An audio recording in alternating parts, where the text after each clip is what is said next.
Ladies and gentlemen. Ladies and gentlemen. This is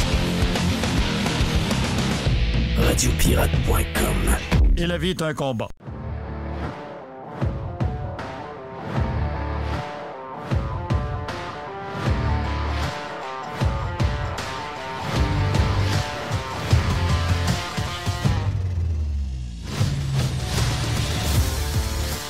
OK, tiens-toi. On a fait un bon réchauffement sur Radio Pirate Prime, si ça vous tente d'écouter la première heure et demie ou même un peu plus qu'on a fait ce matin.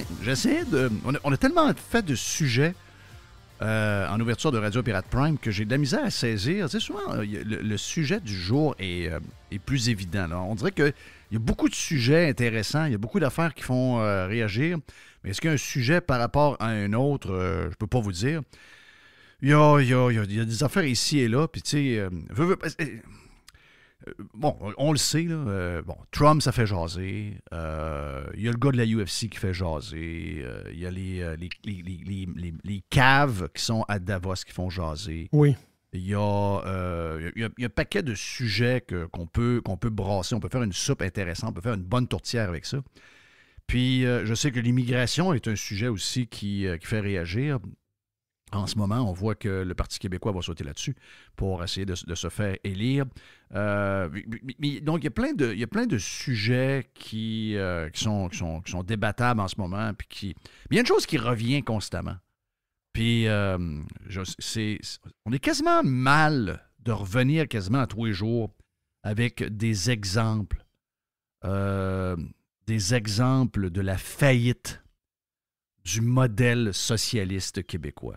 Tu sais, puis... moi, j'ai pas de... Je veux-tu vous dire une affaire?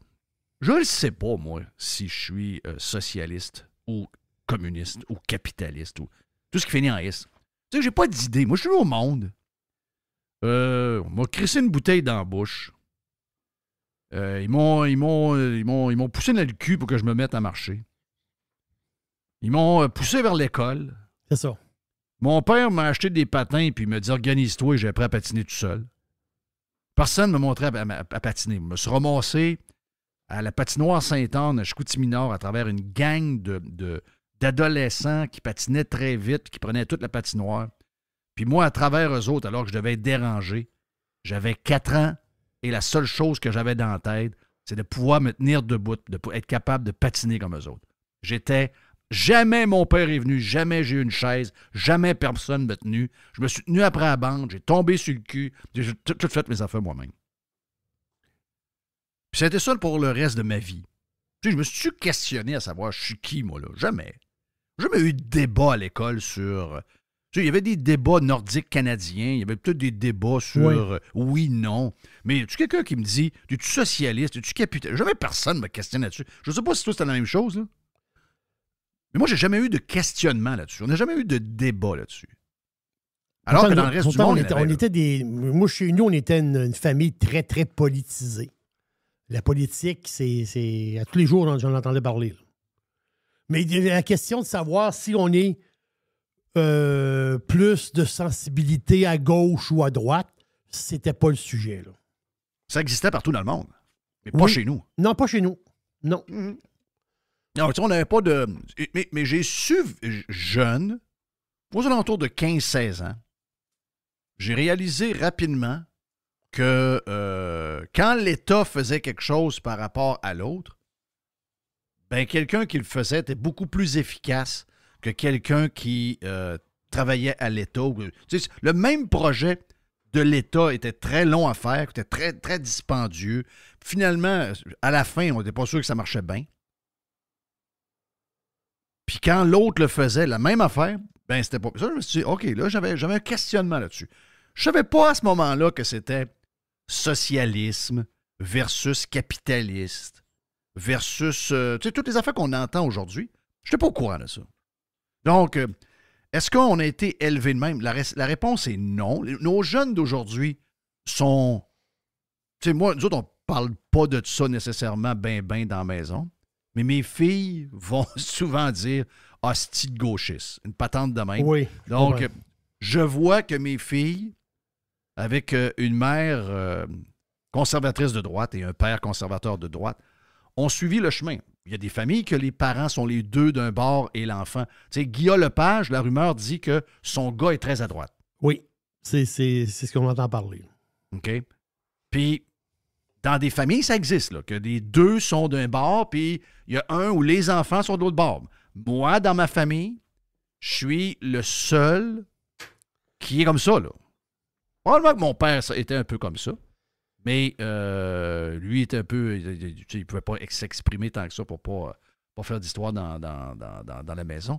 Il y a des couples qui sont comme ça. Il y a des couples qui sont comme ça. Je sais pas il y a comment des couples qui sont comme ça, t'as raison.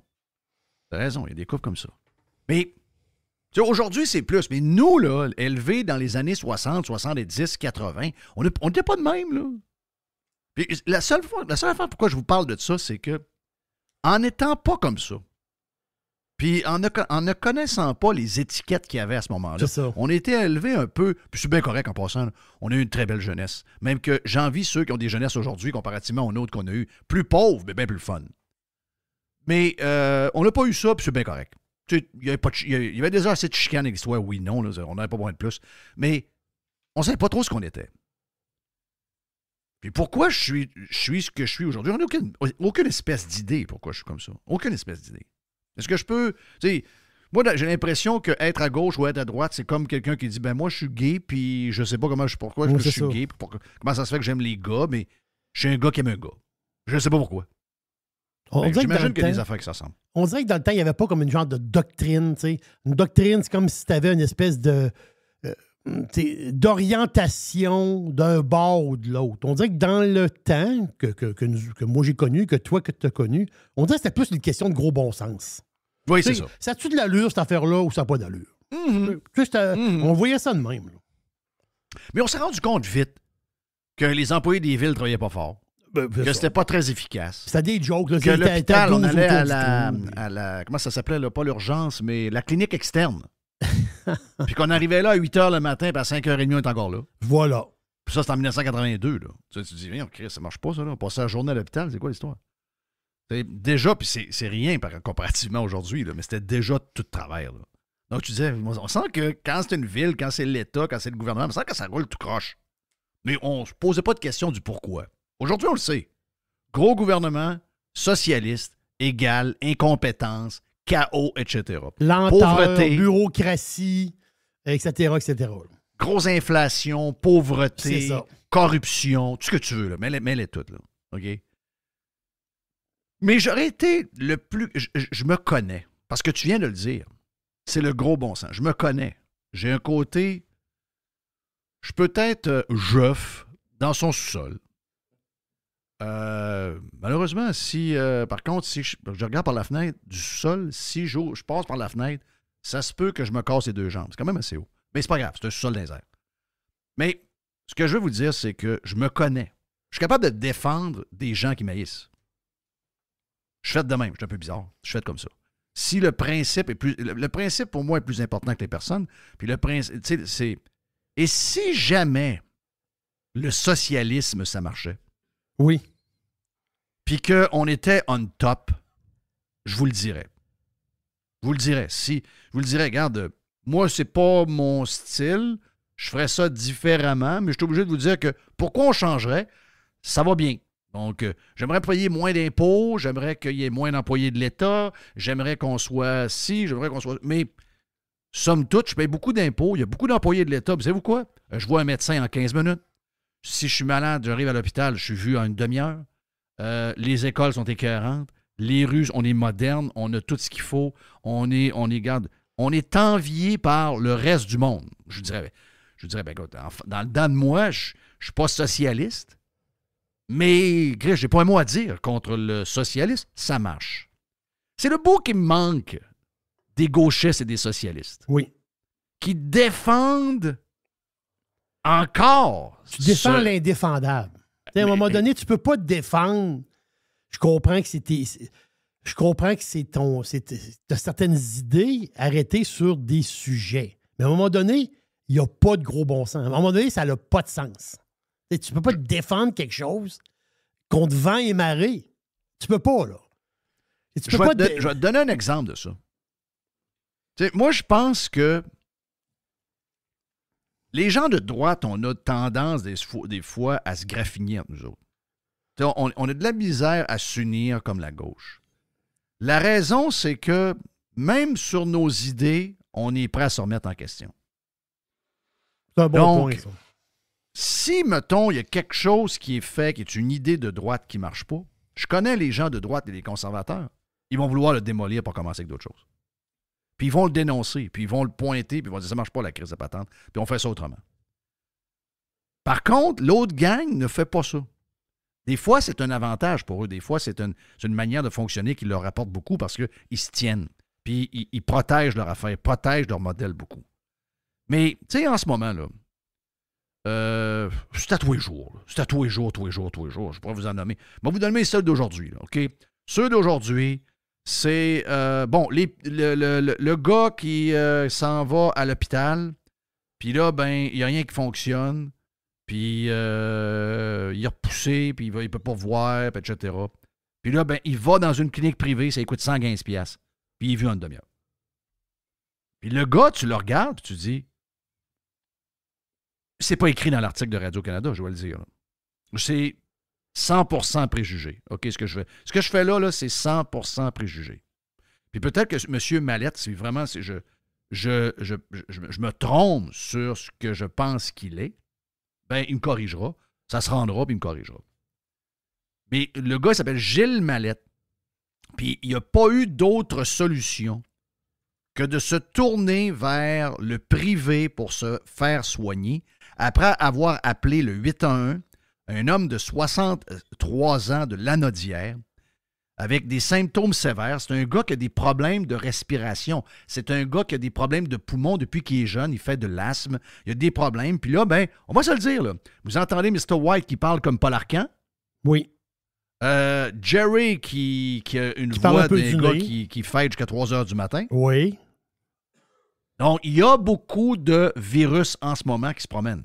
Donc, les gens... Si tu as une faiblesse comme lui, depuis qu'il est jeune, il fait de l'asthme, M. Mallette. Donc, déjà, le gars, il y a une strike contre lui. Donc, il est fragile. Donc, il a appelé au 811, il a contacté le 811 pour ne pas engorger le réseau de la santé inutilement parce qu'il sait ses symptômes, mais là, il a comme besoin d'aide un peu parce qu'il est un peu inquiet, il a de la misère à respirer. Et là, la gang d'Anaudière du CIS,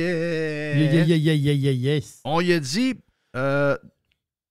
qu'il ne pouvait avoir un rendez-vous en clinique puisqu'il se trouvait alors à l'extérieur de son territoire. OK. L'agent administratif lui a plutôt conseillé de se rendre au privé ou à l'urgence.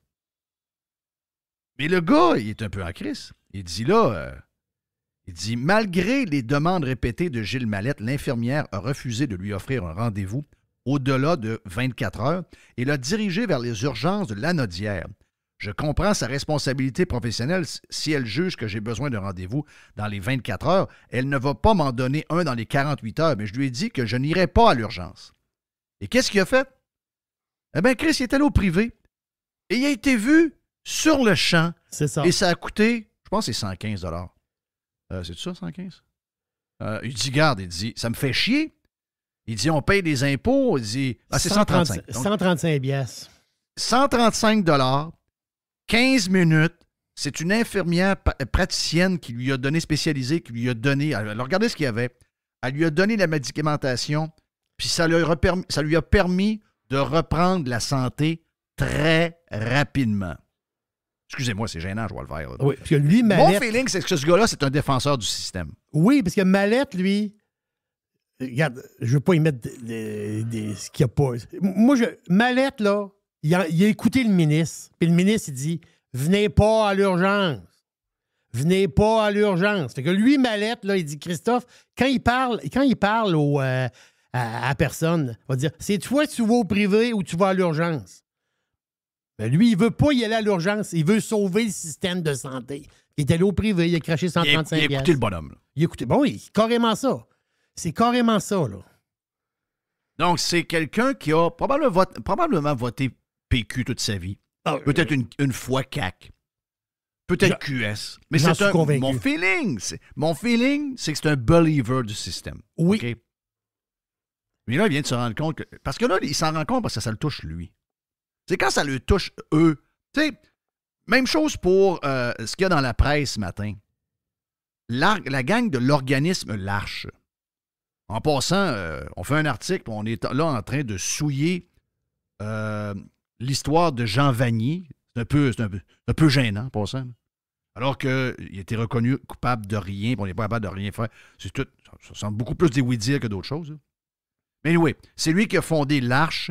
Et l'Arche, ça aide des personnes handicapées mentalement. Ils restent là. Parce qu'à un moment donné, les parents sont plus capables de garder les gens parce qu'ils vieillissent. Puis c'est beaucoup d'ouvrages, comme des bébés à temps plein. Ils sont plus capables. Donc, ils s'en vont à l'Arche. Mais l'Arche, ça va pas bien. Là. L'Arche, ils n'ont plus d'argent. Si on compare à ce que le reste du Canada puis ailleurs dans le monde, ils donnent pour des places de même, là, ils crèvent de faim. Ils ont 85$ par personne par jour. Oui. Ailleurs, c'est 3 fois plus. C'est le prix que ça coûte avoir ça. Avoir quelqu'un, s'en occuper, les nourrir, les loger, avoir une place le fun pour eux autres où ils s'épanouissent, ça coûte de l'argent. Ben, crève, dans notre système socialiste, les gens qu'on devrait aider n'ont pas d'argent. Oui. C'est ça, ils n'ont pas d'argent. Les employés de l'État, ils en ont en tabarnak, eux autres. Eux autres, il y en a. Eux autres, il y en a. Mais les vrais de vrais, pour qui on paie des impôts, eux autres, ils n'ont pas. Un autre fail du système. En passant, juste vous dire, la Fondation Véro et Louis, qui fait à peu près la même chose que l'Arche. Oui, ça ressemble. C'est la même affaire. Eux autres, ils reçoivent 3 fois le montant de l'Arche. L'Arche, c'était fondé il y a longtemps, là. C'est Jean Vanier. Mais il n'y a pas de Véro. Donc, la personne qui est en charge de patente à l'Arche, elle dit là, nous autres, on est en train de crever de faim. Là. Elle dit, coudonc, ça nous prend-tu une vedette? Oui, c'est ça. Ça va prendre une vedette qui fasse un genre de... Quel système de marde, même pas capable de s'occuper de nos vieux, pas capable de s'occuper de nos personnes handicapées. Ces gens-là, si l'Arche ferme, c'est des gens de 40, 45 ans, 50 ans qui ont des déficiences mentales. Et savez-vous où ils vont se ramasser? Ils vont se ramasser dans un CHSLD avec des vieux en bout de vie. Ça n'a pas de sens. Là. Ça tue pas. Mais ça, c'est le modèle. Je vous en donne une dernière avant d'aller jaser avec Gilles Parent. L'histoire de l'Arche, là, c'est terrible. Ah non, c'est dégueulasse. Hey, Jeff, moi, 85 moi, ça me fait plaisir de payer des impôts pour aider ces gens-là. C'est pour voyons ça. Donc. Moi, c'est pas pour que les gens se donnent des salaires de 110 000 $ par année à donner 32 heures de classe 10 mois par année. Moi, ces gens-là, je trouve qu'ils ont trop payé. Tout le monde va prendre leur retraite à 56 ans. Oui, on paye des impôts pour l'éducation, mais pas pour en faire des gens les plus riches de la société. Donnez-leur 80 000, puis prenez un 20 000 de chacun, puis allez le donner à des organisations qui vont s'occuper de ces personnes handicapées-là. Il y a des ressources qui vont à mauvaise place. On fabrique des riches en faisant des pauvres, et les pauvres, on leur dit, donne-moi tout ton cash, on va aider les gens dans le besoin. Finalement, ce n'est pas les gens dans le besoin qu'on aide. On crée des jobs dans l'État, puis on fait de ces gens-là les riches de la société avec des conditions que personne n'a. Si c'est ça le socialisme et l'égalité, on a passé à côté en jouant le vert. Dernier point. Les avions ambulances, que ce soit payé par le gouvernement ou par une firme à part, un genre de là, t'en mets épais à matin. Là, tu me brasses. Il y a quelqu'un qui est mort dans l'avion. Non, ici, c'est un fail à grandeur. Val d'Or, moins 20 degrés, pas trop de réchauffement climatique ce soir-là, malheureusement. L'avion part pas, problème d'avion. Pas de pilote. Il est où le pilote? Ah ben là, à cette heure-là, pas de pilote. Pas de pilote. Bip-le, envoyez-y un message son beeper. Ça doit être ça. Les employés, reliés au gouvernement, fax et beeper, d'après moi. Comme ça, fax et beeper, mais en fin de compte, l'équipe ne sont pas là, sont en vacances, sont à Cuba. Donc là, l'avion part pas, il fait fret dans l'avion. Il laisse le gars dans l'avion au fret. Ce gars-là reçoit un médicament intraveineux par une genre de sonde, ça gèle, il meurt. La sonde gèle dans l'avion à cause qu'il n'y a pas de chauffage? Yes!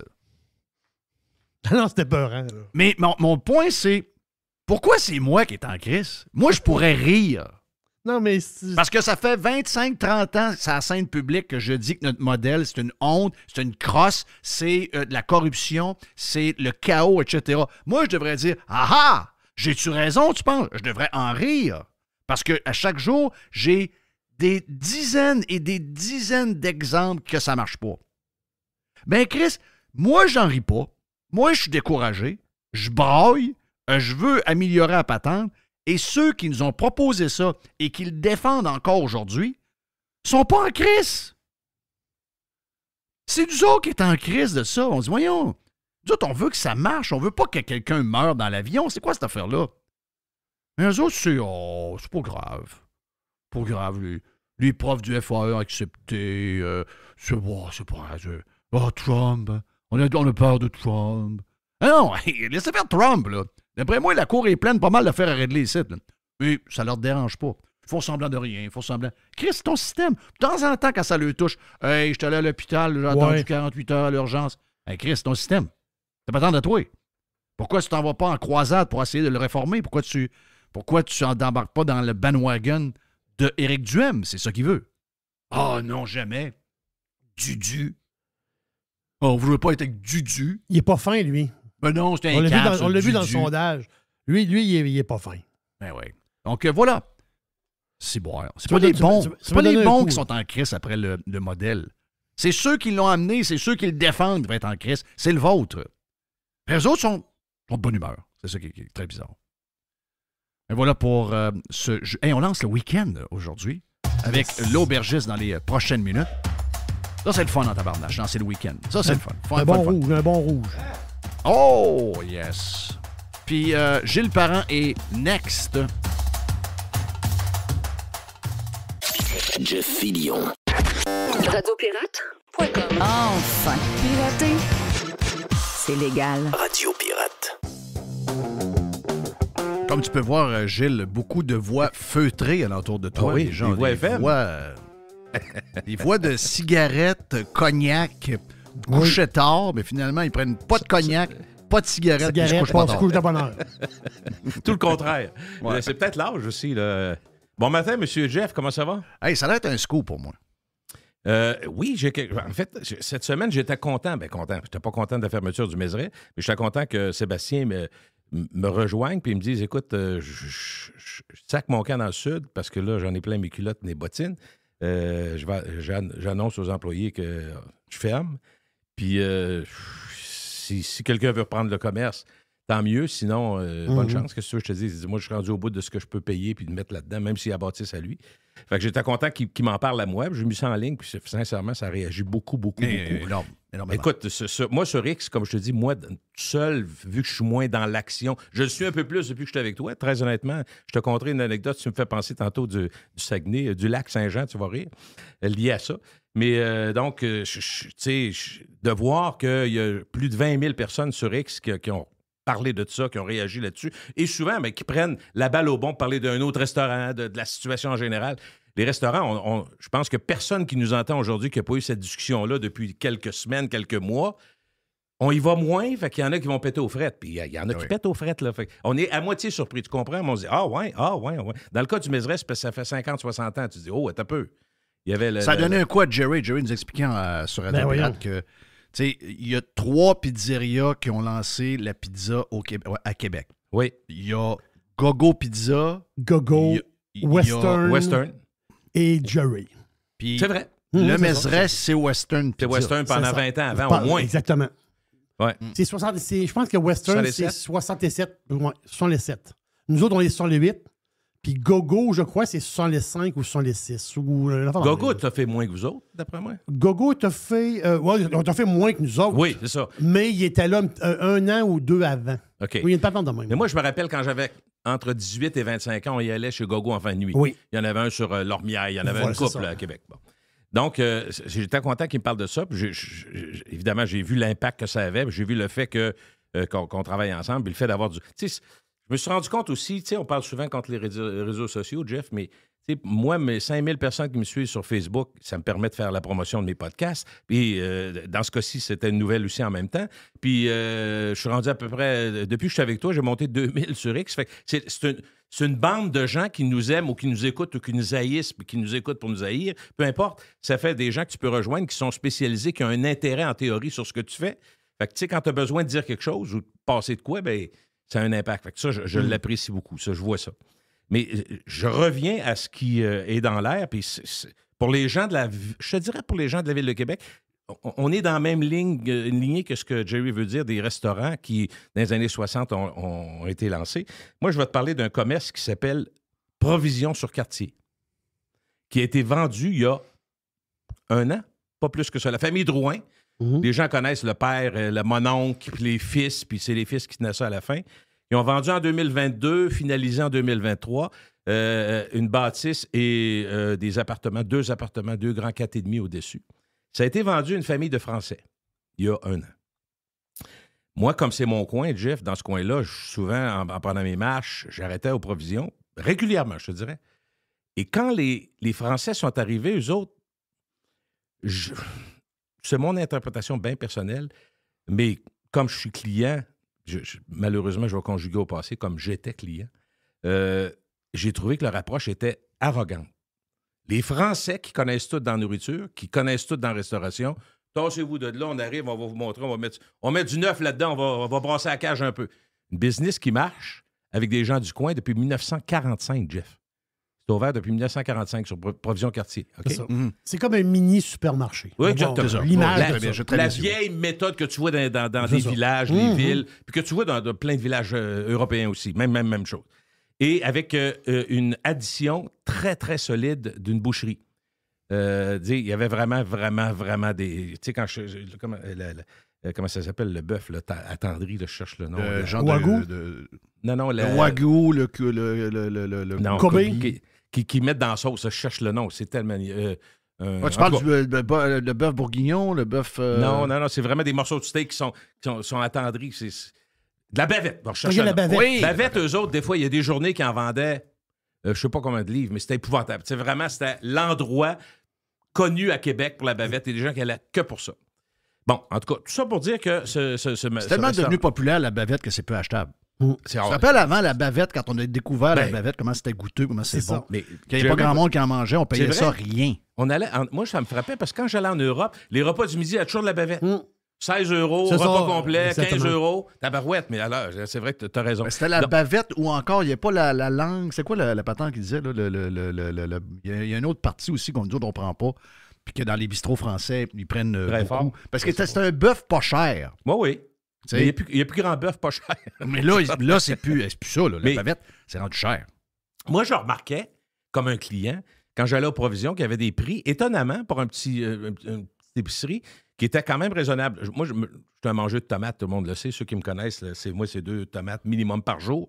Et les tomates étaient moins chères là-bas, puis ça me frappait. Je me suis dit, tu pourrais vendre plus cher. En tout cas, tout ça pour dire que quand les Français arrivent, commencent à faire du ménage, une couple d'affaires, mais le premier ménage, il y avait au total, dans une business qui ouvrait à 6 h du matin, qui fermait à 10 h tous les soirs. Aujourd'hui, en passant, ça ouvre à 8, puis ça ferme à 6 le soir.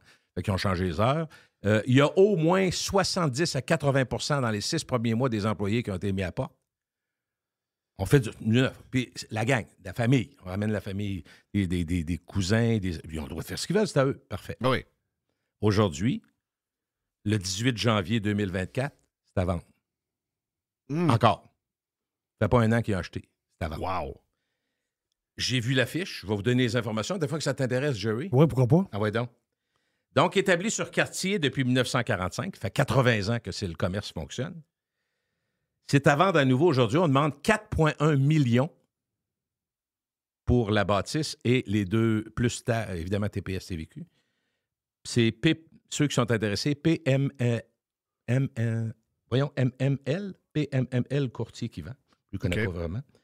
Donc 4,1 millions. Valeur municipale, selon vous? C'est beau, mais c'est un supermarché, puis il y a 2 logements hauts. 2 logements hauts. C'est ça. La bâtisse. Donc, j'ai 2 prix. Le prix du terrain. Le terrain était 300 000, la valeur municipale, et le bâtiment, 800. 1,1 au municipal. On demande 4,1. Mais si, bon, il n'y aura pas ça, là. Je ne penserais pas, moi non plus. Hey. Donc, si lui a acheté que des chiffres parce que ça roulait, puis là, il a fait planter le chiffre d'affaires, le gars qui va acheter ça, il va dire, moi, t'as acheté la bâtisse, on va finir là. Mais moi, comme citoyen, comme bien des gens à la Haute-Ville, je trouve ça triste, pareil, parce que tu aurais pu m'appeler au mois de mars, juste au mois de mars 2023, puis je t'aurais dit, check ça, allez. Oui. Parce que... Tu l'avais vu.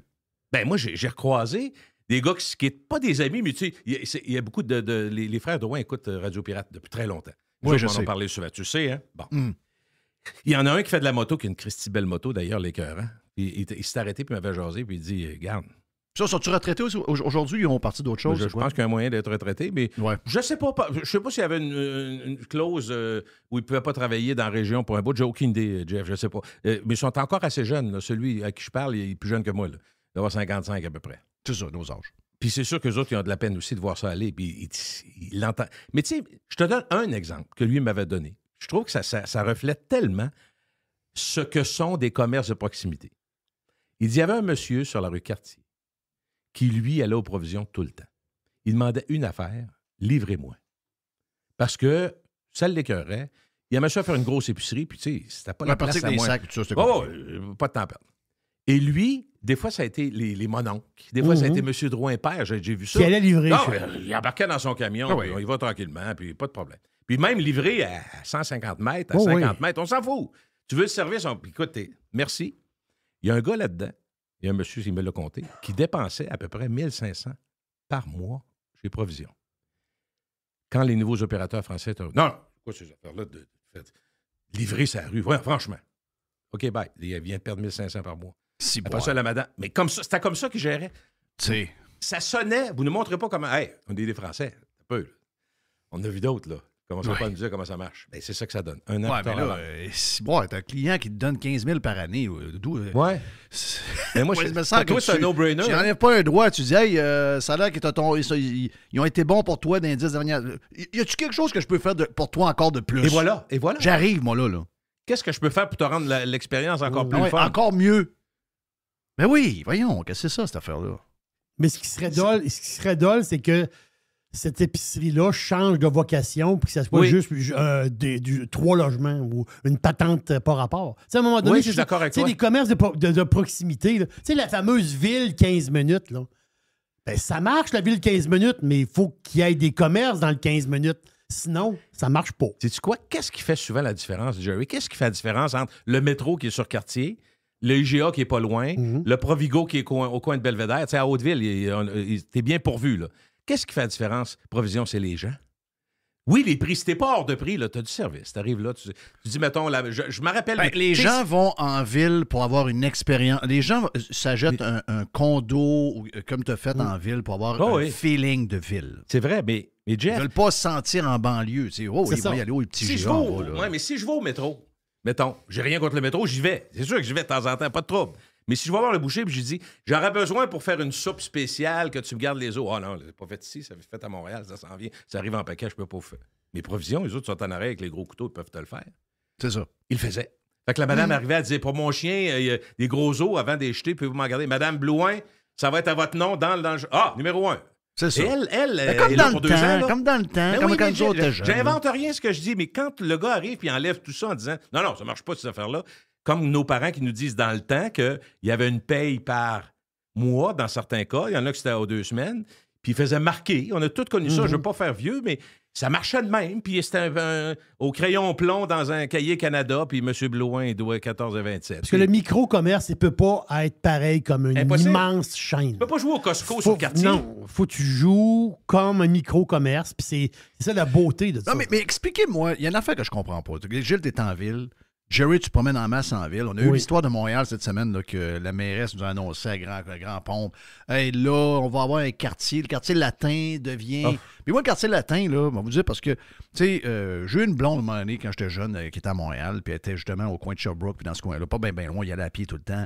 Puis, tu sais, j'avais des chums qui allaient au cégep du Vieux-Montréal, il y en a qui sont allés à l'UQAM. Donc, quand on est jeune, puis nos chums proches de secondaire ou des chums de hockey se ramassent à Montréal, on y va plus souvent, puis on va dans les parties de flow, puis on va au festival de jazz, puis... Donc, moi, c'était un coin que j'aimais parce qu'il y avait de la vie, puis, tu sais, on a vu à un moment donné que c'est devenu très, très in avec le blanc, puis toutes les patentes, puis, tu sais, les étudiants se tenaient au Saint-Sulpice. Mais là, à un moment donné, cette place-là est complètement vide, là. Tu sais, c'est placardé partout. Mais ce que je comprends pas, c'est qu'ils essayent de nous vendre depuis des années, de nous vendre justement la densification. Les villes 15 minutes. Sans nous le vendre vraiment, c'est un peu ça qu'ils veulent nous dire. Donc, ils essaient de nous vendre toute la patente, mais en même temps, ils font tout pour que ça ne marche pas. Tu sais, le gars, il l'a dit, là. C'est quoi déjà la plage? J'allais à son bar souvent, d'ailleurs, qui est un bar. C'est le gros pub, là. Le gros pub Buck, là, je sais pas. Oui, c'est ça, là. Donc, lui, il dit, écoute bien, là. Puis ça marche depuis toujours. Lui, il pense de fermer, là. Super de bar, là. Oh oui. Tu sais, ben, c'est sûr, une bière à 2, tu reçois ta facture, tu as pris 2 pintes, tu es rendu quasiment à 25$ avec les taxes. C'est une autre affaire. Mais là, en plus, le gars, il n'a plus d'argent parce que son appartement il coûte trop cher. Il est rendu que sa vignette d'auto, au lieu de coûter 100$, ça coûte 295$ parce que le char est trop pesant. S'il vient au bar, il faut qu'il paye maintenant un parcomètre qu'il n'y avait pas avant. Là, les taxes de la bâtisse du bar ont explosé depuis 10 ans. C'est rendu 4 fois plus. Donc là, le gars, c'est quoi qu'il va faire? Il va faire comme les autres. Il va crisser des papiers beige dans la fenêtre. Oui, c'est ça qui va arriver probablement sur quartier à beaucoup de monde. Il ne déneige pas, il est surtaxe. Écoute, ils l'ont fait à Grande Allée, qui est une des plus belles rues au monde. Ils ont réussi à scraper d'une certaine mesure Grande Allée. Grande Allée a perdu... C'est plus les heures de gloire, la Grande Allée, là. Non, les attraits sont plus les mêmes. Là. Mais je pense que j'ai une partie de la solution, puis je vais donner le mérite à ma blonde. Parce que, à jaser avec ses amis, je dis, Christy, votre évaluation sur le déneigement, qui est erratique particulièrement. Rappelez-vous, je pense que c'est pas loin, là, parce qu'on parlait d'il y a un an en traitant du sujet de provision, mais il y a un an aussi, quand il y a eu la conjonction du carnaval et du Super Bowl, ça a été le bordel total à Hauteville, tu te rappelles? Ben puis, oui. Bon. Ça s'appelle le tournoi carnaval, Super Bowl, puis tournoi de hockey. Puis la première fois, les Ukrainiens, ça avait amené vraiment des étincelles épouvantables. Mais écoute bien, ce que ma blonde me dit, elle dit, Gilles, c'est pas compliqué. Le maire Marchand a décidé qu'il priorisait les piétons et les trottoirs. Puis j'ai dit, Christy, moi qui marche à tous les jours, t'as raison, les petites chenillettes, là, c'est 2-3 fois par jour dans ma rue. Les trottoirs sont beaux en tabarouette. Par contre, il y a de la neige dans la rue, il ne m'a pas stationné. Fait que je suis pas en train de dire qu'il fait la guerre aux autos, mais la priorité est 12 mois par année. Les pistes cyclables sur le chemin Sainte-Foy, qui sont une hérésie totale. Écoute, je jasais avec ma soeur, j'étais tellement content de l'entendre. Elle a fait du vélo. Moi, là, je suis rien. Là. Quand je fais du vélo une fois par 2 semaines, elle, c'est 4-5 fois par semaine. Elle dit, on aime ça, mais en même temps, novembre à avril, laissez pas les pistes cyclables sur le chemin Sainte-Foy, ça n'a aucun bon sens. Ça enfantienne la vie de tous les automobilistes. Les cyclistes, c'est jamais à leur goût, parce que quand tu arrives au bout d'une rue, tu sais ce que ça fait une chenillette, Jeff? Ça fait un Christy de tas pareil. Fait que tu contournes, tu débarques de ton vélo, tu sais. Ça marche pas. L'hiver, là, oubliez ça. Là. Si vous voulez en faire pareil, faites comme avant. Mettez-vous dans le milieu du trafic, on va vous klaxonner, puis ça nous fait du bien. Non, je niaise ça. Mais je trouve pas que c'est réaliste. Parce que moi, là... Ben, écoute, à Montréal, as-tu vu la différence? Les gens qui ont mis des vidéos, tout le monde ont des téléphones dans les mains, c'est ça la beauté. Donc, le trottoir, la rue et la piste cyclable. La piste cyclable, là, pour avoir une course de Formule 1 dessus, là, elle est impeccable, mais tout le reste, c'est le bordel. Mais ça n'a pas de sens. Mais ça n'a pas de sens pour les cyclistes. C'est ça, je veux dire. La bonne nouvelle, comme citoyens du monde, qui se disent... Calvasse, c'est ben trop simple, c'est pour ceux qui le font pas. Ben moi, je trouve que quand ma soeur, son groupe de cyclistes, tout le monde dit ça n'a aucun sens, arrêtez ça. J'espère que c'est vrai, quand le maire dit on va s'ajuster, puis là, c'est une première. La première, c'est pas compliqué, c'est simple. Prenez pas 7 meetings, là. Quand vous allez arriver à l'hiver, on lève les feux, puis on ramènera ça au mois d'avril. Parce que c'est vrai que c'est utilisé. Moi, quand je m'en venais ici, le jeudi, Jeff, je te l'ai dit, il y avait 2-3 000 personnes qui passaient sur la piste cyclable l'été. En des conditions, parce que tu es comme protégé, tu as une priorité, bon, ça peut se faire. Bien que moi, je me disais, tabarouette, chemin Sainte-Foy, il y a juste 4 voies. Puis s'il y a une rue. Tu sais, quand on prenait l'autobus, quand on était jeune, on disait, dans le temps, c'était la 7 qu'on disait. Là, c'est le 807. Mais il y a des autobus, là, il y a du trafic. Fait que je me disais, on ose enlever des voies. Mais en tout cas, peu importe. Mettons que ça, c'est fait. L'idée de faire ça l'hiver, ça n'a aucun bon sens. Mais si tu me permets, je reviendrai sur Montréal. Moi, cette semaine, j'ai pensé rêver quand j'ai entendu la mairesse Plante dire, dans les prochaines années, on va investir jusqu'à 1 milliard pour le mobilier urbain à Montréal, pour rendre ça beau, rendre ça attrayant. Un secteur de la ville va être... On va mettre l'accent sur le français. Ça va être des super de belles poubelles, mais ils vont déborder. Non, mais Jeff, la base, là, les gens qui sont à Montréal demandent... T'en connais du bon à Montréal? J'en connais pas mal. Eux autres vont dire, commence par ramasser les hosties de vidange à tous les jours. Les vidanges, puis les cônes, puis les affaires. Ça n'a aucun... Oui, c'est ça. Puis faire du ménage. La base. Comment... Ouais, puis arrête de surtaxer tout le monde pour qu'il reste ouvert. Oui, puis, tu sais... Rends les rues... D'abord, mets ça propre en ville. Là. Ça, c'est une grosse job en partant. Puis assure-toi que la base est faite. Là, avant de dire, on va mettre des lumières différentes, puis des LED qui changent de couleur, puis tout. Attends un peu, là. Il y a des priorités. Là. On peut-tu parler de la base? C'est plate, mais au municipal, on oublie souvent la base. Oui, mais écoute, c'est quelqu'un... Elle est bizarre, elle. toi, vous avez voyagé énormément en Europe. Là. Ouais. Jerry, très, très Espagne. Toi, tu vas à bien des places, surtout. As-tu Europe surtout, déjà vu en Allemagne un quartier allemand? Oui, ben oui. As-tu Écoute, mon frère vit en Allemagne. Il vit en Allemagne, mon frère. Oui, mais je sais, mais pourquoi ils vont faire un quartier Ah non, de la francophonie? Non. Mais tu peux avoir un musée dans un endroit qui va mettre l'accent sur quelque chose qui a été marquant. Puis il n'y a pas de quartier chinois en Chine. Je comprends ce que tu veux dire. Là. Est-ce que je ne comprenais pas la question? Il n'y a pas de quartier chinois en Chine. Mais non. Et nous autres, on va avoir un quartier de la francophonie au Québec. Voyons, c'est quoi cette affaire-là? C'est pour vous montrer comment ils sont bizarres, ce monde-là. Ils ne sont pas connectés sur les choses que nous, on parle, qui sont des affaires terre à terre. Je ne sais pas quel genre de monde que c'est. Je sais un peu. C'était le monde qui travaillait avec des ponchos dans les journaux étudiants à Polyvalente, puis c'est eux autres qui marchaient avec les profs au primaire dans le cours d'école. Je sais que c'est eux autres. Je sais. Mais crif, il n'y a pas un côté. Hier, je l'entendais, puis elle disait je le sais que les magasins, là, puis les bars, puis les restaurants, c'est difficile pour eux. Mais là, on va leur donner un coup de main, on va subventionner des affaires. Crif, tu fais ce que Reagan a dit. Vous les taxez à mort, vous les tuez, puis une fois qu'ils sont en train de crever, vous les subventionnez. C'est quoi cette idée-là? Vous avez juste à moins les taxer puis leur donner une liberté de commerce comme on avait avant. Puis si vous voulez créer votre univers de la ville ou du quartier 15 minutes où les gens ont le goût, la petite boulangerie, la petite place qui fait des bagels, etc., bien, crif, ils vont avoir la liberté de le faire. Mais là, en ce moment, on est en train de toutes les étouffer. Tu sais, Cartier, c'est une belle rue, là. Mais ils vont finir par la tuer, le quartier, là. Ça fait longtemps qu'on se dit qu'on a de la misère à parquer, qu'on a de la misère. Tu sais, puis tu dis, c'est drôle parce que dans une discussion de rue, dans une discussion de quartier, pas de la rue Cartier, mais de gens de quartier ou de la ville, souvent, très simplement, les gens disent, commencez par faire la base, nettoyer les rues, puis tu considères surtout, quand c'est une rue commerciale, moi, quand je vivais, Jeff, tu vivais dans le secteur Cap-Rouge de toi aussi, je ne m'attendais pas à ce que le jour même d'une tempête, les trottoirs soient nettoyés chez nous, moi, où j'étais. Pas du tout.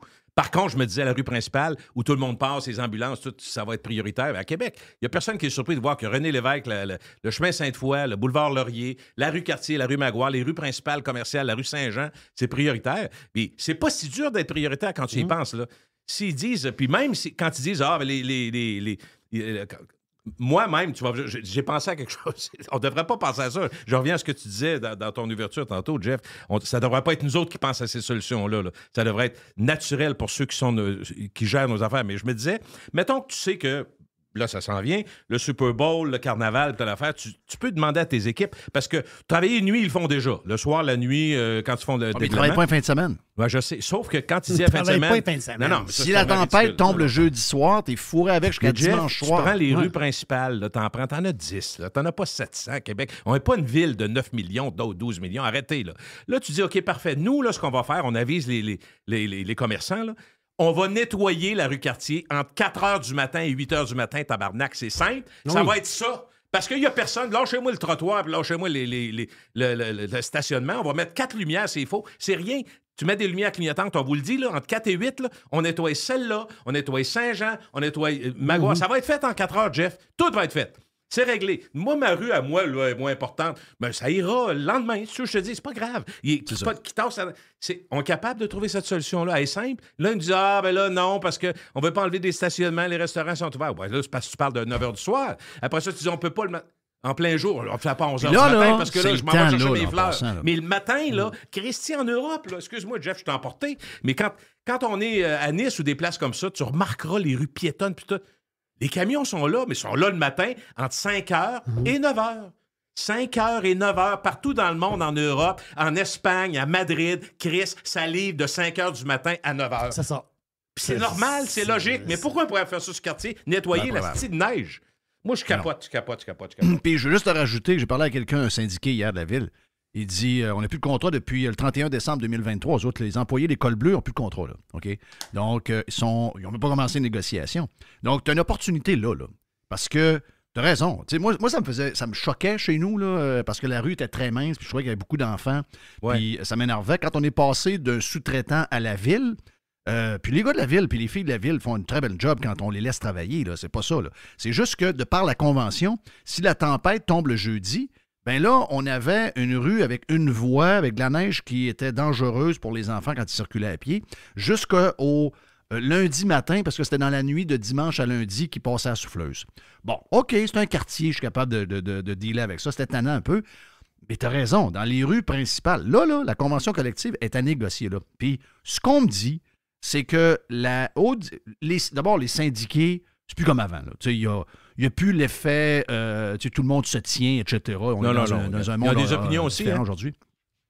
Puis, la direction du syndicat est très proche de l'administration. Ils font quasiment équipe. C'est ce que quelqu'un me dit hier. Il dit, Chris, c'est un gant et une main ensemble. Là. Donc, un binôme. ils ont une possibilité, puis ça va être la même chose dans toutes les villes du Québec probablement, de régler ces maudites affaires-là. Tu sais, je veux dire, même comme citoyen, le col bleu, c'est un citoyen. Là. Ben oui. Tu sais, je veux dire, l'affaire logique de même, tu es capable de comprendre ça. On peut-tu, quand il y a une tempête le vendredi, tu travaillais pas les fins de semaine, oublie ça. L'hiver, là, quand il tombe de la neige, tu travailles quand la neige tombe. On peut-tu comprendre ça, là? C'est assez simple, hein? Ben, il me semble que c'est simple. Puis Jeff, du 21 novembre 2023 au 4 janvier 2024, là, les camions ne sont pas sortis. Il n'y a pas de neige. J'ai pas entendu de plainte. J'ai pas entendu de plainte. Puis les gars ont passé des belles fêtes, tant mieux, les filles aussi. C'est numéro 1. Ça fait partie de la game, il n'y a pas de neige. Mais quand il y en a, on peut être là? Ben oui. Ben c'est ça. Il y a des hivers qui vont tomber plus, il y a des hivers qui vont tomber moins. C'est pas compliqué, ça, dont on parle. Là. C'est pas compliqué, ce qu'on dit là. Ben les problèmes sont juste sur à peu près une dizaine de rues à Québec. Là. Calvasse. Priorisez ça quand c'est le temps. Plus de Gilles Parent sur le Prime sur Radio Pirate. Radio Pirate. Do you like it? Yeah! 100%. Pirate. Faites partie de l'invasion. JeffFillion.com. Hey, l'aubergiste, c'est le week-end!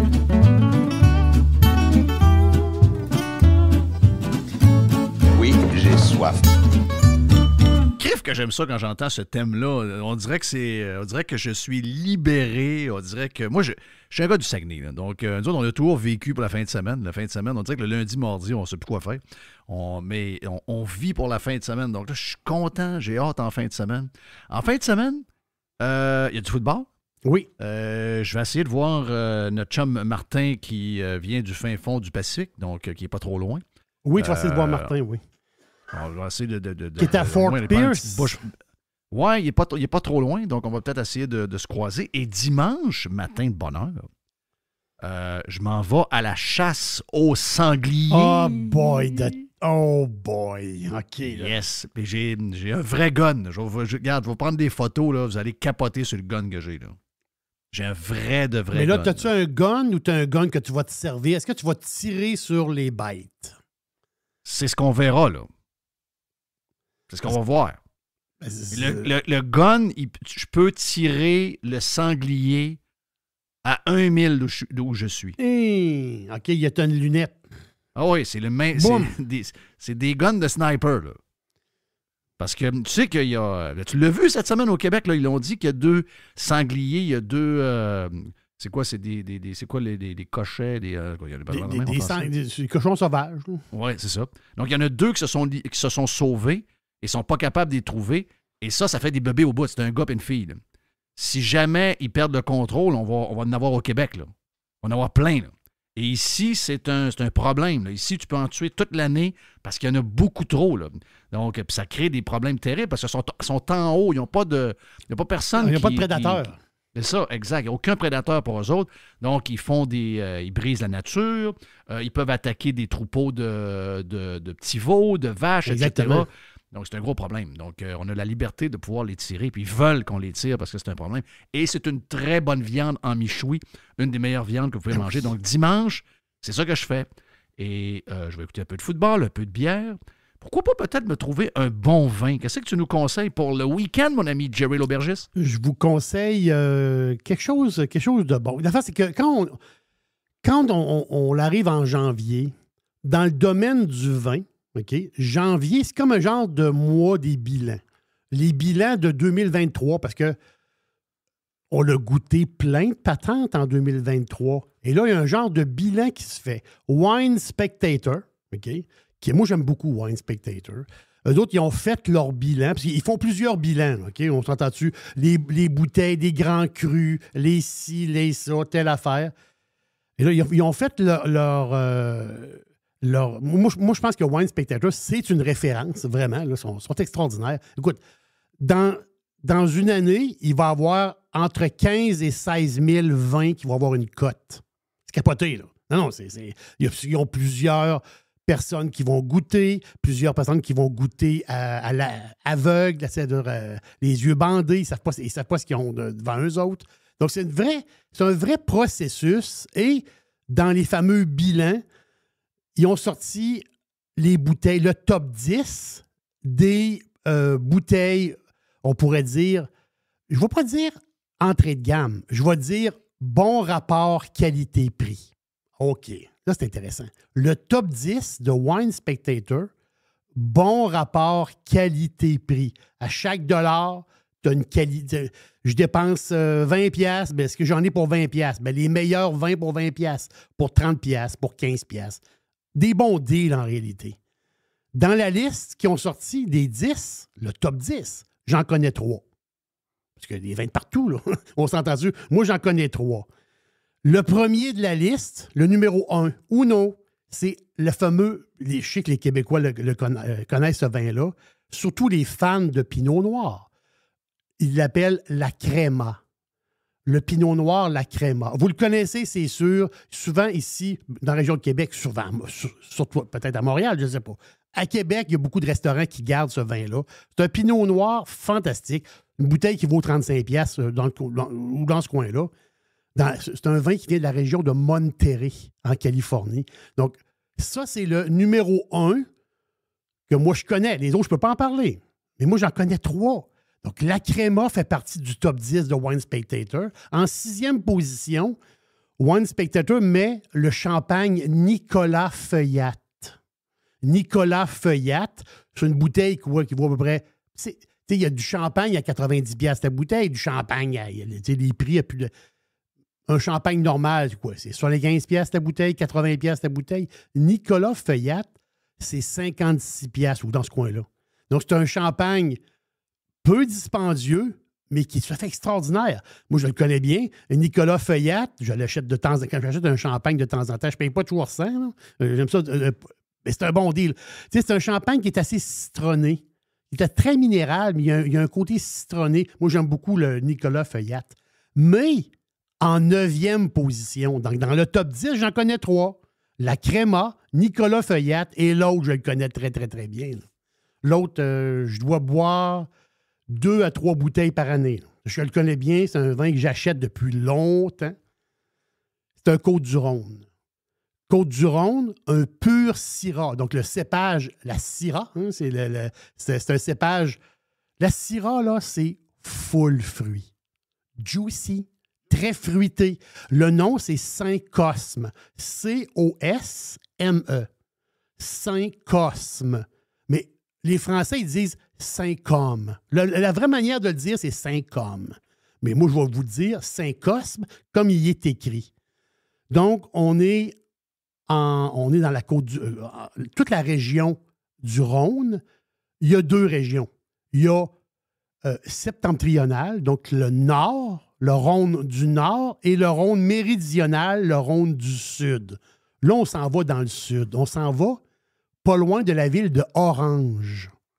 Orange, regarde, c'est une ville tout à fait extraordinaire. Orange, il y a plein d'artefacts romains parce que ce secteur-là, les Romains, à l'époque, les Romains qui ont conquis la Gaule, les Romains, parce que les Romains, ils ont été là longtemps, donc il y a eu un peuple gallo-romain, en fin de compte, les Romains sont installés là, mais ils ont vécu là. Il y a des milliers et des milliers de Romains qui ont vécu là. Et là, quand tu vis à une place, ben, tu fais des enfants, on s'entend dessus, ils n'ont pas été là 1 an, là. Ils ont été là très longtemps. Donc, cette population gallo-romaine était toute dans ce secteur-là. Il y avait un spot, il était installé dans ce coin-là. Et le château Saint-Cosme, qui est près de Gigondas, là, le petit village de Gigondas. Imaginez, à l'époque, les Romains faisaient du vin là. Où est-ce qu'il y a le château présentement, OK? Les Romains faisaient du vin là. Il y a des cuves taillées dans la pierre qui sont encore là. Les Romains faisaient du vin dans la cuve. Imaginez-vous un peu la patente, là. Donc, c'est des siècles et des siècles et des siècles d'histoire. Le château Saint-Cosme, c'est tout à fait extraordinaire. Les propriétaires, présentement, la famille Barouol. La famille Barouol, là, OK, sont propriétaires de Saint-Cosme depuis... c'est pas compliqué. Christophe Colomb n'était pas arrivé en Amérique encore. Son propriétaire, sa famille, est son propriétaire depuis 1490. L'Amérique, c'est 1492. Donc, imaginez-vous, là, de père en fils, de mère en fille, sa famille à lui, sont propriétaires de Saint-Cosme depuis ce temps-là. Imaginez un instant, et toute cette région-là, le château, les vignobles autour, les Romains ont vécu là, les Gallo-Romains, ils ont fait du vin là à la tonne. Ils connaissent énormément le vin. Donc, c'est 20,40 $. 20,40 $, pur Syrah, 100%.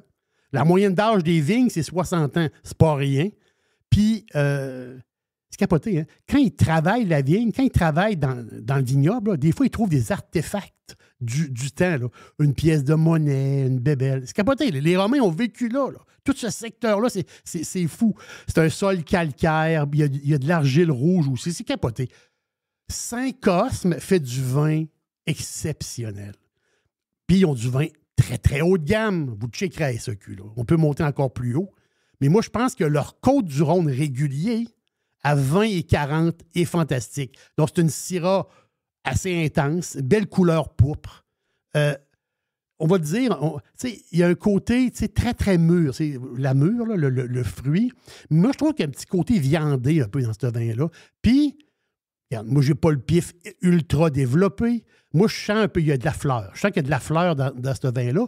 Mais les propriétaires, ils disent qu'il y a même de la rose. Je ne l'ai pas senti. Je n'ai pas le pif assez hot. Mais ceux qui ont le vrai pif de vin, ils vont détecter de la rose. C'est une beauté. C'est extraordinaire. Moi, j'adore. Saint-Cosme, 20,40 $, Côte-du-Rhône. On ne peut pas se tromper, là. Vous allez adorer ça. Si vous aimez la Syrah, c'est bien sûr. Et je vous recommande ce vin-là. Voilà, le week-end est lancé grâce à l'Aubergiste et avec son vin rouge pour le week-end, tiens, avec une bonne viande, oui. Un bon steak. Bon steak. Ouais, on est capable de s'organiser à un moment donné pour manger un steak. Calife. C'est pas vrai qu'on va s'empêcher de manger des steaks parce que la vie coûte trop cher. À un moment donné, il faut trouver un moyen de manger du steak. On a besoin de mordre dans de la belle viande rouge avec un bon verre de vin. Thank you, man. Yes. Bon week-end à tout le monde. Le vestiaire va suivre dans les prochains instants. Tiens-toi.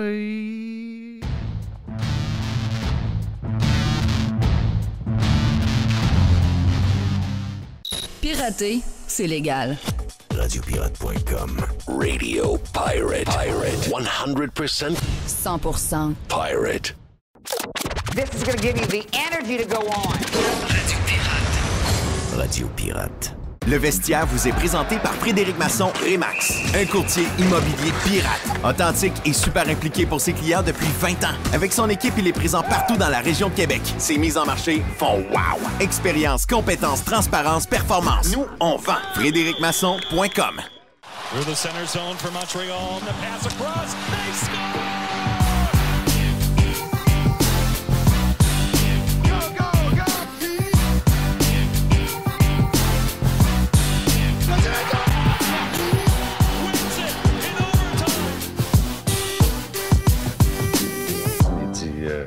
Qu'est-ce qu'on va dire aux journalistes? J'ai dit, dis-leur ce que tu voudras, Chris. Moi, je Chris mon camp.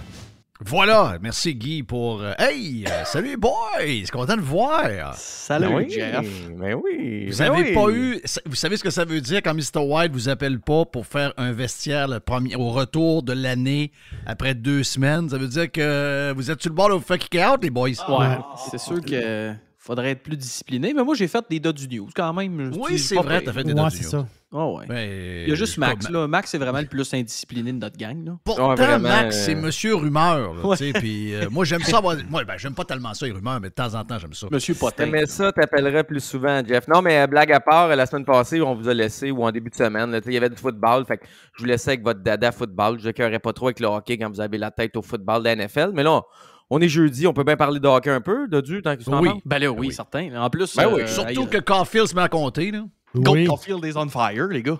Hey, 6 buts à ses 9 derniers matchs, Jeff. On dirait que ça a tombé à partir du moment qu'il a parlé de Taylor Swift, il s'est mis à compter des buts. Arrête. C'est bizarre, hein? Il va le temps de mourir. Personne voit ça. Danse comme Taylor. Il s'est mis à compter des buts quand il a parlé de son histoire d'autobus avec les gars du mettons qu'on est plus sérieux, là. Ouais. Depuis que Kent Hughes est sorti pour critiquer sans vraiment critiquer Cole Caulfield, il s'est remis à jouer. Kent Hughes, en point de presse, a dit que Cole Caulfield n'avait pas un taux d'efficacité comme il s'attendait. Il n'a pas été très rough avec son joueur, mais connaissant Kent Hughes, c'était quand même une critique envers celui qui est supposé être son meilleur buteur. Puis, tu sais, Cole Caulfield est rendu, je pense, c'est 6 points en 4 matchs. C'est 3 matchs de suite avec un but. Puis si on regarde sur la saison au complet, c'est 3e au niveau des buts vainqueurs dans la LNH. Donc, tu sais, il marque encore des buts, il en marque pas assez, mais j'ai l'impression que Kent Hughes l'a fouetté un tantinet, puis Caulfield is back pour vrai, reste savoir pour combien de temps. Ouais, puis c'est parce que la ligne est mince. Syphilis aussi. Il y a quoi? Ah, il y a pas une syphilis. Ah, ouais. Ça y a pris d'une coupe de pellules pour ressortir. Il y en a beaucoup à Québec. Ça calme les nerfs un peu quand tu pognes une genre de... Quand il y a une madame qui te rentre un Q-tip dans la patente, là, tu te calmes les nerfs un peu. Mais tu vois, Max, il y a deux affaires que moi, je trouvais... Je trouvais qu'il jouait... Effectivement, il jouait pas, là. Il n'était pas impliqué zéro. Mais tu vois qu'il n'a peut-être pas la même confiance qu'il avait l'année passée parce que ses shots, des fois, sont pas pareils. Mais là, tu vois, ça revient. Là. Il en a fait une, c'est qui? C'est contre les Oilers, je pense, ou contre l'Avalanche, qui en a zippé une juste en sortant de la ligne des buts. Là, tu vois que ça commence à revenir. Puis la ligne est mince entre faut que tu tiennes tes gars serrés puis dire non, là, si tu ne performes pas, on va te le dire. Puis, OK, il y a 23 ans, on va lui donner le temps de se développer. Mais je pense que c'était une bonne sortie. Puis, comme tu as dit, ça l'a fouetté un peu parce qu'il s'est remis à compter des buts. Puis, tu sais, les gars... je sais pas, Suzuki, j'aimerais vraiment aimer ça voir Kirby Dach aurait eu quel genre de saison. Mais là, Slavkovski, Caulfield, ça commence à être 2 joueurs de top 6 quand même intéressants si on regarde comment ça se développe. Là. Mais ils sont encore jeunes, là, mais... T'es en train de jaser, Dodu, puis ça m'allume. Le matin, je lisais des textes sur le soccer, le sport préféré à Jeff. Puis il y a un Allemand, Müller, il disait « Un coach doit nous brasser. » Il faut qu'à un moment donné, on ait peur du coach. Il faut qu'on sache qu'il y a des conséquences si jamais on ne fait pas ce qu'on doit faire. Puis, c'est pas d'amener des coachs tyrans comme des années 70, mais à un moment donné, Martin Saint-Louis, il faut que les joueurs comprennent qu'il peut punir à un moment donné dans le temps de jeu. Il faut qu'ils comprennent que le DG, il a beau être fin, à un moment donné, quand il va devant la caméra, il est capable de critiquer ses joueurs. Pas trop, mais ça en prend un peu. Puis là, Kent Hughes nous l'a montré. Martin Saint-Louis, c'est le prochain là, à avoir un peu de torque avec certains de ses joueurs. Tu sais, il était parfait là, à date. Il a été le meilleur ami, le confident, le pédagogue. Mais à un moment donné, il faut que les joueurs sachent que le coach peut tirer sa corde une fois de temps en temps. Vous connaissez mon affection pour les coachs, mais... moi, ma théorie... Il y a combien d'équipes dans la Ligue nationale? Il y en a 32. Il y a 32 équipes. D'après moi, ça c'est ma statistique personnelle, il y a 25 imbéciles qui coachent dans la Ligue nationale.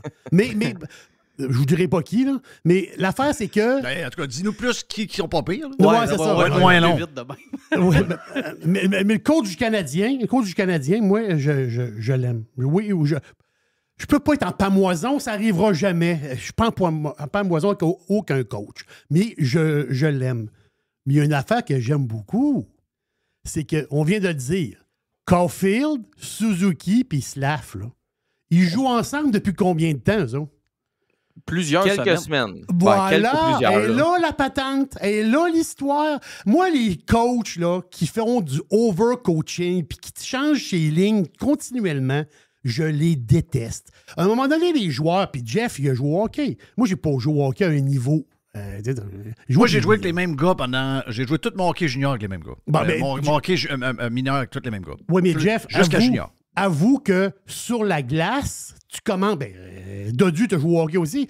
Sur la glace, à un moment donné, on vient comme à se sentir. T'sais, on vient à se trouver. Mais quand tu trouves le bon pairing, quand tu trouves la bonne recette, si tu passes une coupe de match tranquille, tu défais pas la patente.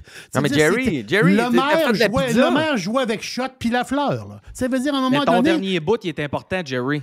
Parce que t'en as bien des coachs qui essayent ça. Ça dure 3-4 matchs. Ah là, ça se score pas. Ah, ouais, mais Chris, on le savait. Tu le voyais, Slavkovski, il n'y avait pas de points les premières semaines. Mais tabarouette, tu le voyais qu'il y avait une chimie. Tu voyais que ça s'en venait. Puis là, ça a débloqué. Calvados, il y a quasiment un point par game depuis 10 games. Voilà, une belle chimie qui se met à scorer, tu sais. Là-dessus, il y a une belle chimie. Là, on a un premier trio. Là. Le temps passe, les semaines passent. Là, on a un premier trio là, qui est intéressant. Ça, là, tu touches plus à ça. Là. Ça, tu laisses ça aller. Là. Mais j'en parlais avec les gens, là, Jerry. Tu sais, à un moment donné, si tu étais un resto, tu faisais de la pizza, c'est pas parce que janvier est difficile que tu vas changer ta recette de pizza. Tu y as pensé, tu as passé des mois à savoir ce que tu mettais dedans, mais après ça, quand ça va mal, tu restes avec la même recette. C'est la même chose en bourse. Si tu as des actions, choisis-les méticuleusement, puis après ça, quand il y a une drop, vends-les pas nerveusement, tu as confiance en tes actions. Si tu as une radio sportive, mettons, puis que tu n'as pas des bons trimestres en sondage, reveille pas ta grille à l'envers tout le temps. Prends des bonnes décisions puis stand avec quand ça va mal. Ben, c'est un peu ça avec Caulfield, Suzuki, Slavkovski. Ben oui. Surtout quand ils sont jeunes. J'en ai une bonne pour vous autres, les gars. Jerry, Jack Hughes dans ton pool cette année, tu dois l'aimer un peu, là? Oui. Ben oui, je l'aime. Jack Hughes, c'est le premier choix au total de 2019. Puis là, Slavkovski, vu qu'il a été blessé l'année passée, lui, il était sélectionné en 2022.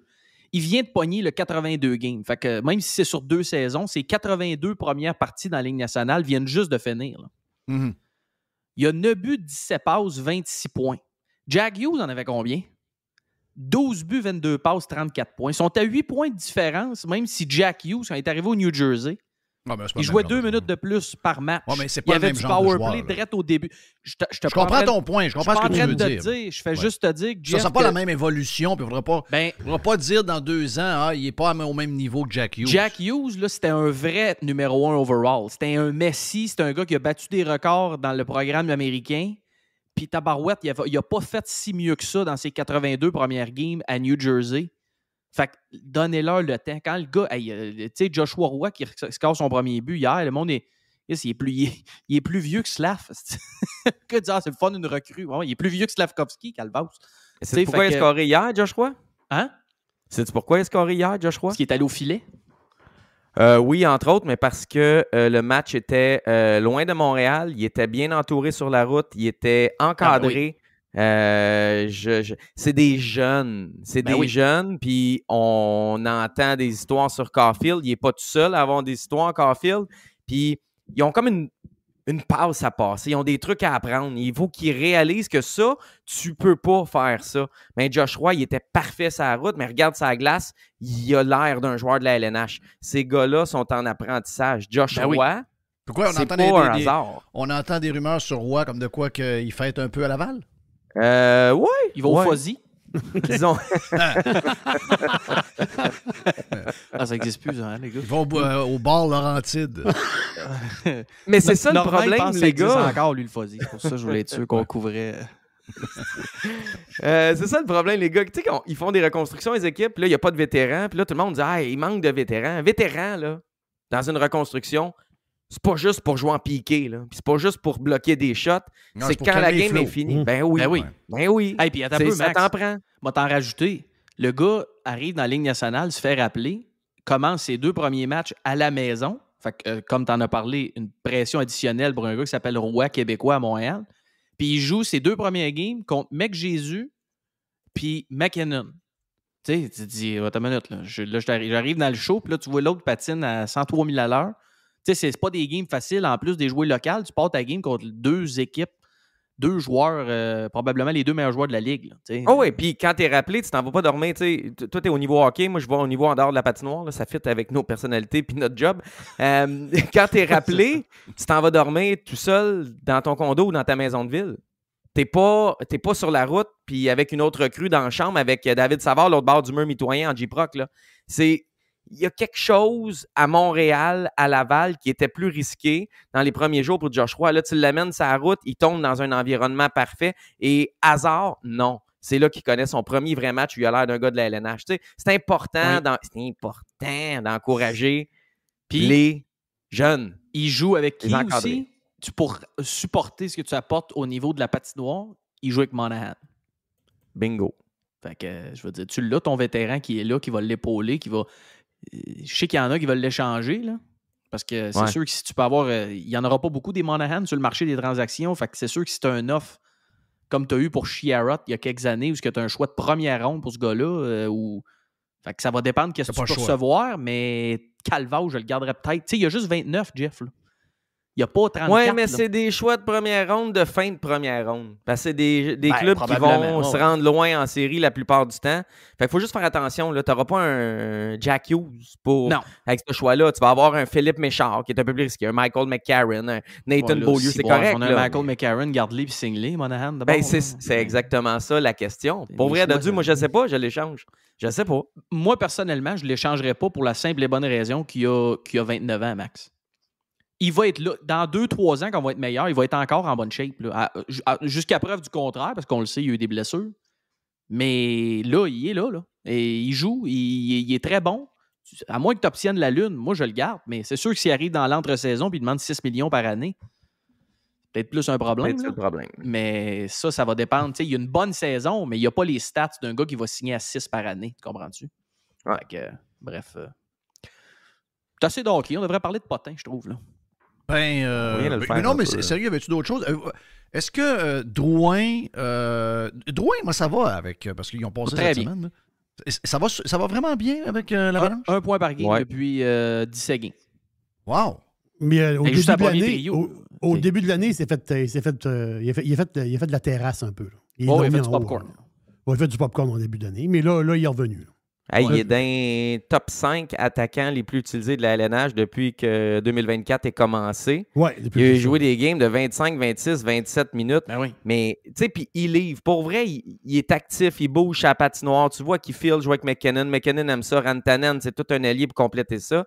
Mais, il jouait avec qui à Montréal? Avec Mitch Stevens? Non, il n'était même pas là. Il jouait avec qui? Pour vrai, Jake Evans, c'est toute la différence. Tu joues avec McKinnon, puis tu joues avec Jake Evans, puis tu joues 12 minutes par match à Montréal, puis tu en joues 26 au Colorado. C'est le jour et la nuit. Là. C'est même pas la même ligue, c'est même pas les mêmes données. Tu peux même pas mettre ça dans le même échantillon au niveau statistique. Là. C'est deux réalités différentes, mais tant mieux. Ça marche pour Joe Drouin. On est tous contents. Là. Si t'es pas content pour Joe Drouin, t'as pas de cœur. Ben non. Puis c'est un gars, Max, c'est un gars qui soit second violon. Je pose pas la question. Je pose pas la question pour ça.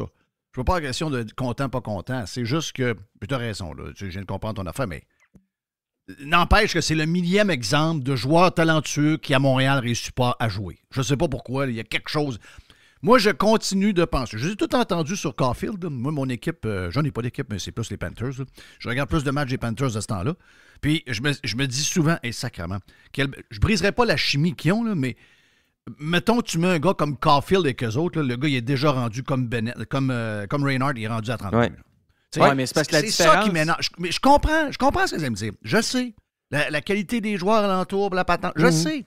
Mais c'est pas d'hier qu'à Montréal, les joueurs qui ont des bonnes mains, les joueurs qui sont des passes, les joueurs des deux premiers trios. Qu'est-ce que c'est tough à Montréal? Ouais, mais pas juste ça, Jeff. Oui, la qualité des joueurs, mais non seulement c'est qui a le spotlight. Je pense que c'est surtout ça la différence. T'envoies Caulfield en Floride demain, là, c'est pas lui le numéro 1. Là. Non, il y a Barkov, il y a Tkachuk. À défense, t'as Montour. Ben Reinhardt a 30 buts. Là. Non, mais je veux dire, je comprends, mais mettons, il faut que tu redonnes. J'espère que ça nous donnerait Reinhardt si on envoie Caulfield en Floride. Là. Mais. OK, wow! Non, mais là, il faut recevoir du stock. Mais ce que je veux dire, c'est que c'est pas lui la tête d'affiche. C'est pas lui. Hey, ça te prend un gars à Montréal pour leader cette patente-là. Là, ça te prend un vrai alpha là, pour être le man qui va produire. Mais c'est encore plus loin que ça, Dodu. Tu mets le doigt, mais je te ramène en dehors de la patinoire encore. Bon, encore en dehors de la glace. Caulfield DM des filles à Miami après le match, puis les filles, ils répondent même pas. T'sais, il se promène dans les rues de Miami, puis il est petit, puis les filles, ils regardent en haut de sa tête. T'sais. Ici, il sort d'un club, puis il DM les filles québécoises. Tout le monde est excité. Pas tout le monde, mais en fait, il y en a une couple. Là-bas, il serait pas une vedette. Zéro, là. Il serait bon, il serait apprécié, mais il serait pas une vedette à mais là, Miami. Max, là, sérieux, là. Soyons La sérieux journée un peu. qu'on va en avoir un vrai de vrai, là, qui va être un top, là, qui va prendre ça sur ses épaules, Chris, il en ramassera autant qu'il veut sa rue, puis Calvas, il ne sera pas affecté par ça. Tu penses-tu toujours bien pas que hey, Michael Del Zotto, Quand le Canadien gagnait des Coupes Stanley, quand les Canadiens gagnaient des Coupes Stanley, les gars fourraient 100 filles différentes par semaine, par année. Par semaine. Ouais, ça peut exagérer. C'est rough semaine. Tes recherches, Jeff. C'est parce que je lis trop de livres sur les Rockers, là, mais le hockey, c'était ça. Là. Les gars prenaient un coup. Regarde, on l'a vu, c'est qui là, qui est parti pour l'histoire de boisson? Il y en a bien plus qu'on pense, l'histoire de boisson. Ouais. Ouais. C'est quoi qui est arrivé, lui? On sait-tu un peu c'est quoi la patente? Ben, il est dans le programme d'assistance. C'est un peu lié, je pense, à ce qui s'était passé l'année passée où il y avait une chambre d'hôtel, un rapport de police, tout ça. Il ne s'est rien passé avec ça, mais à le regarder aller, tu le sais que le gars, il marche pas juste au Gatorade, là, mais en tout cas, ça, c'est C'était un jour de série, là. C'était un jour de match de playoff. Oh, ouais. C'était chaud un jour de match, là. Pas là, mais avec une fille, puis la fille pleure, puis tout le monde cherche tout le monde. C'est capoté. Ben, mais il y en a plein, là, des gars qui boivent, là. Je vais te faire un lien avec mes livres, puis j'ai lu le dernier de Pierre aussi, puis qui était moins bon que le premier, qui avait moins d'infos que le premier. Ouais, il était plus soft, pas mal. Il peut pas en faire d'autres. Là. Mais c'est un bon Jack, puis c'est ça. Mais n'empêche que c'est pour Roy, pour Caulfield, pour n'importe quel joueur. Moi, je peux faire un lien entre les Rockers puis le sport. Surtout les joueurs de hockey, parce qu'il y a 82 games, puis ils se promènent en masse. Les journées sont longues en crise. Puis c'est là où tu as besoin... Ben, t'es en bodé souvent. T'es à l'hôtel. C'est ça, là. Si tu veux faire, à un moment donné, on va quelque part manger, on prend une bière, il y a une pitonne qui arrive. C'est inévitable, là. Ça fait partie. Ça fait partie de ce qu'ils ont à dealer, là. OK? Moi, je pense même que les blondes qui sont steady, qu'eux autres le savent, là. C'est que c'est le même, là. Donc, c'est comme ça. Je veux dire, ça peut pas être ça qui t'empêche d'évoluer puis d'être...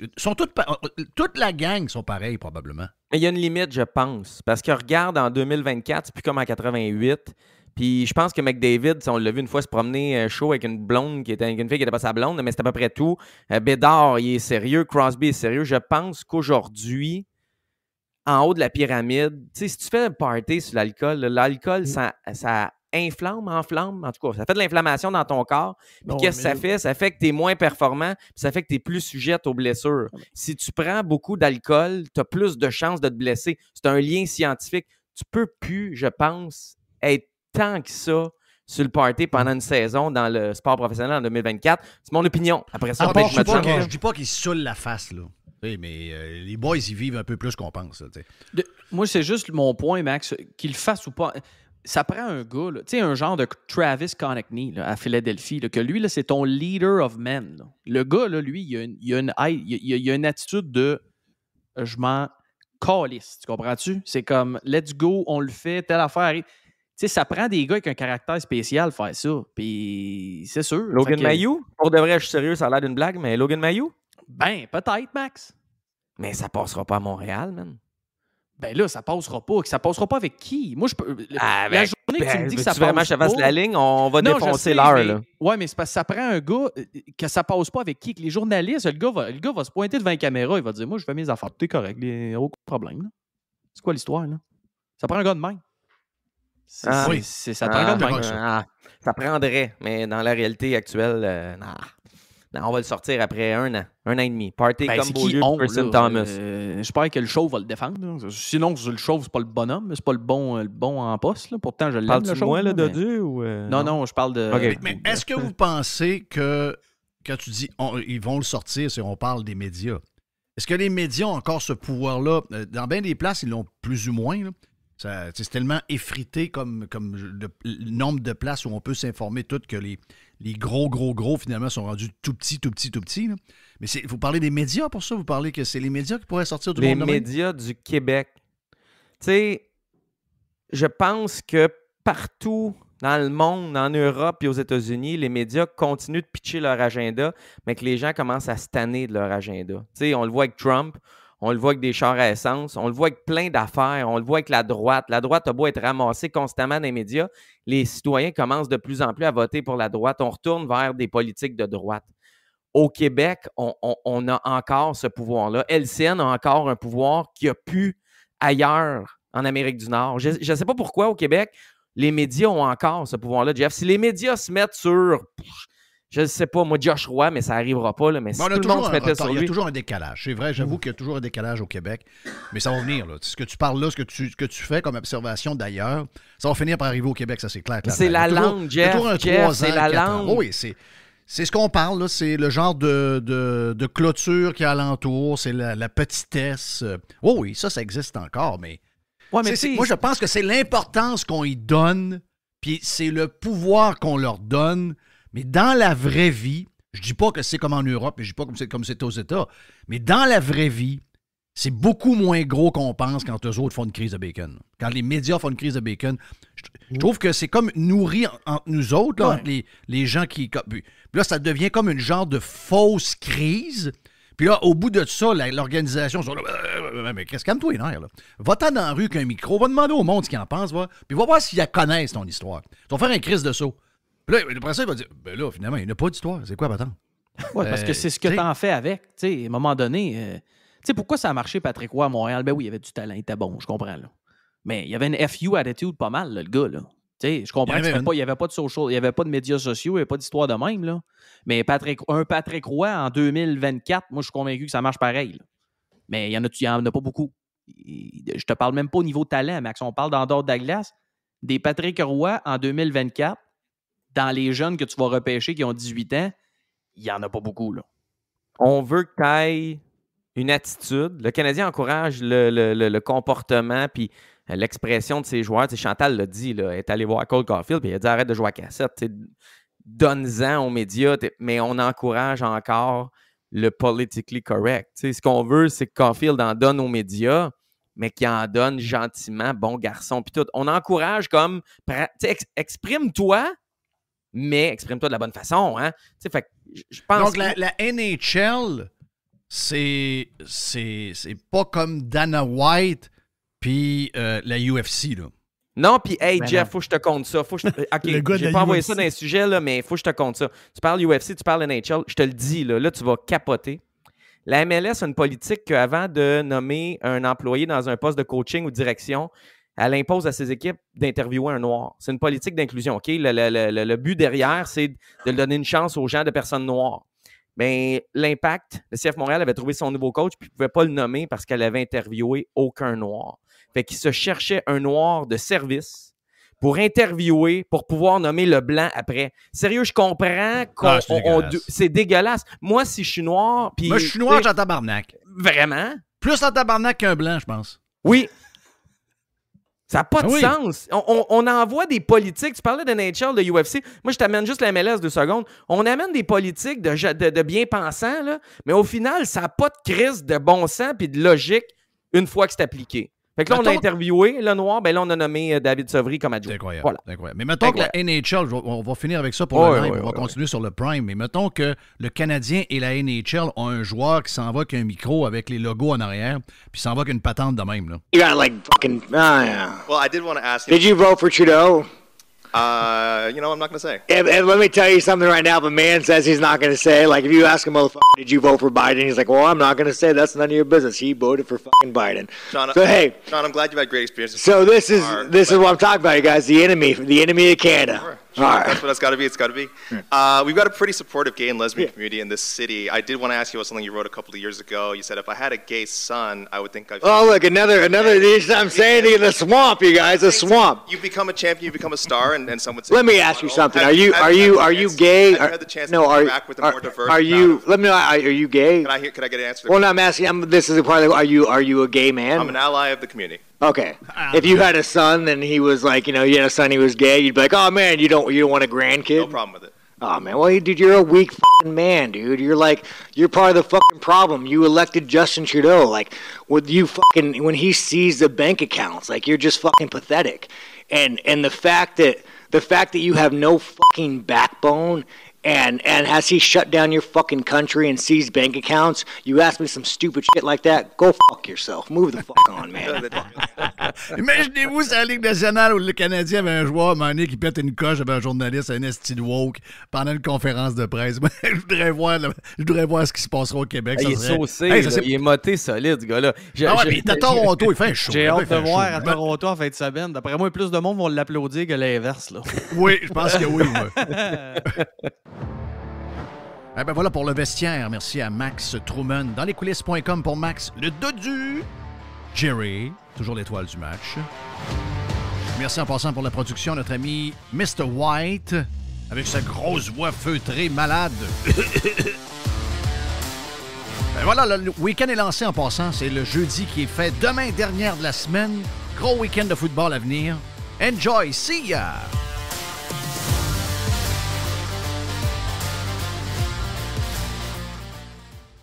Le vestiaire vous a été présenté par Frédéric Masson Remax, un courtier immobilier pirate, authentique et super impliqué pour ses clients depuis 20 ans. Avec son équipe, il est présent partout dans la région de Québec. Ses mises en marché font wow! Expérience, compétence, transparence, performance. Nous, on vend. FrédéricMasson.com.